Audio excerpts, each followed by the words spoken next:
You know, the idea of removing part of your stomach, it sounds pretty drastic, right? But sometimes it's not just an option, it's a life-saving necessity.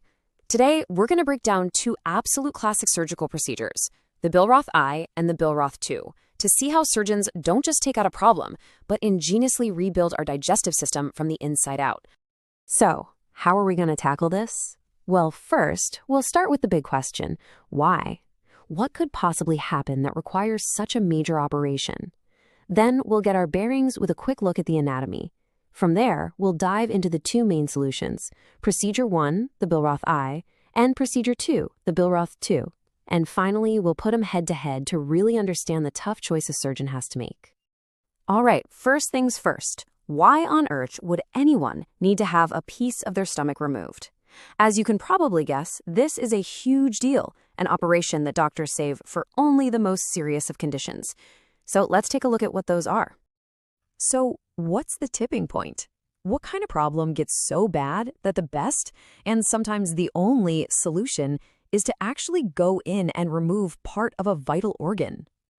Well, it pretty much boils down to three big issues. The most serious, of course, is stomach cancer, where the entire goal is to cut that tumor out with clean margins. Then you have severe peptic ulcers. These are sores that have bored so deep they just won't heal, or maybe they're causing dangerous bleeding. And finally, you can have a straight-up physical blockage, where food literally can't get out of the stomach. That's called a gastric outlet obstruction. Okay, so we've got the why down. Now let's talk about the where. To really get what's happening in these surgeries, with all the cutting and rerouting, we first need a clear map of the neighborhood. You know, the upper digestive tract. All right, let's meet the key players. You've got the stomach itself, obviously. Now, for these surgeries, we're mostly focused on the lower part, the antrum and the pylorus, which acts kind of like a gatekeeper, controlling when food leaves. Right on the other side of that gate is the duodenum, that C-shaped first piece of the small intestine. And right after that, you've got the jejunum. These are the parts that are about to get a major renovation. Now for our first procedure, the Billroth I. If you want a way to think about this one, think of it as the restoration approach.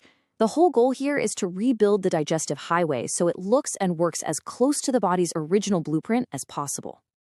So, how do they do it? Well, first, the surgeon has to carefully free up the stomach from all its attachments. Then, they do the same for the duodenum, kind of stretching it out to make sure it can reach the stomach without any tension at all. That tension-free connection is absolutely crucial for healing.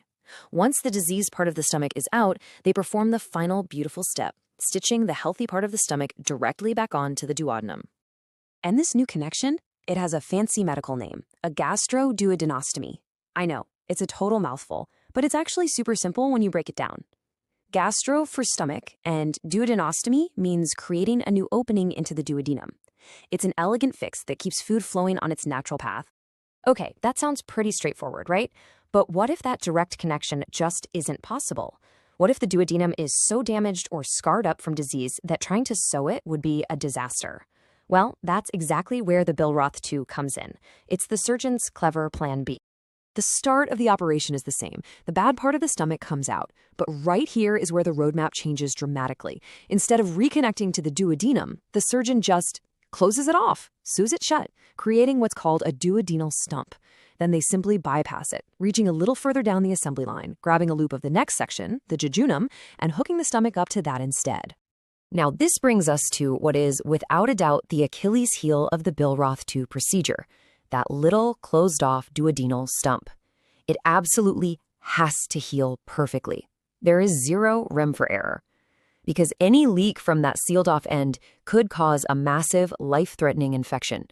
Securing that stump is one of the most critical moments of the whole surgery. And you guessed it, this new connection gets its own name too, a gastroduodenostomy. And just like before, the name tells you the whole story. Gastro for stomach, and duodenostomy for creating a new opening to the jejunum. The end result is a total bypass.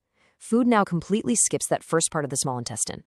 So we've got two totally different answers to the same problem. Now, let's put them right next to each other so we can really appreciate how differently they redesign the plumbing and change the flow of food through our bodies. This chart just lays it out so clearly. With Billroth I, you're sticking to the original sequence. Stomach flows into the duodenum. Simple.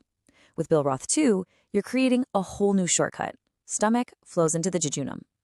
The real takeaway here is that last line about physiology. The Billroth I is more anatomical. It keeps a more natural digestive process. The Billroth II fundamentally changes it.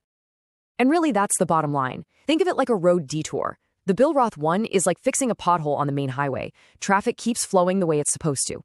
The Billroth 2 is like permanently closing a section of that highway and building a bypass that dumps you 5 miles down the road, completely skipping a town. And in this case, that town is the duodenum.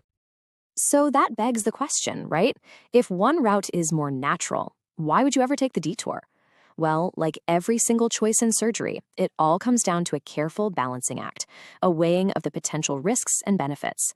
Let's look at the complications and the final trade-off that surgeons wrestle with. See, rerouting your entire gut isn't without consequences. A really common one is something called dumping syndrome. That's where food just dumps into the intestine way too fast, making you feel nauseous and dizzy. Another is bile reflux, where digestive juices can back up into the stomach. But the Billroth 2 creates its own unique risk, afferent loop syndrome. This is when that bypass duodenal loop gets blocked up, causing a dangerous buildup of pressure. It's a problem that can only happen with this specific bypass anatomy. And this all brings us to the final verdict, the core dilemma. On one hand, you have the Billroth I. It's more physiological. It's generally better for long-term digestion because it preserves that natural pathway. But, and this is a huge but, if the duodenum is a mess, if it's badly scarred from ulcers or inflamed by a tumor, trying to sew it to the stomach is not just hard, it's dangerous. In those moments, the Billroth II, while less natural, becomes the technically easier and therefore the safer choice.